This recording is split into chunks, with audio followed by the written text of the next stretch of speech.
नाजरीन, अब खबर दें सियालकोट से, जहां ABC न्यूज के ब्यूरो चीफ मोहम्मद अरशद रहमानी की रिपोर्ट के मुताबिक सूबाई वजीर बल्दियात मियां ज़ीशान रफीक, कमिश्नर गुजरांवाला डिवीजन सैयद नवीद हैदर शराजी के हमरा सफाई का जायजा लेने तहसील पिसरौर पहुंच गए।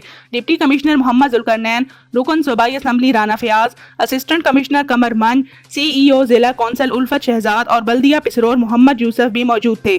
वज़ीर आला पंजाब मरियम नवाज की हदायत पर सूबा भर के तमाम शहरों में ईद उल अजहा पर खसूसी इंतजामात किए गए। पंजाब की तारीख में पहली मरतबा ईद उल अजहा पर ऐसी सफाई सुथराई देखने को मिली। 45 डिग्री सेंटीग्रेड पर सैनिटरी वर्कर्स ने शानदार कारकर्दगी का मुजाहिरा किया। सूबाई वजीर बल्दियात मियां ज़ीशान रफीक का पिसरौर में मीडिया से गुफ्तगू करते हुए कहना था कि ईद उल अजहा से 10 रोज कबल मवेशी मंडियों का क़याम अमल में लाया गया था, ताहम सूबा भर में कोई गैर कानूनी मवेशी मंडी नहीं लगने दी गई, लिहाजा सबूत के साथ मसाइल की निशानदेही का अजाला करेंगे।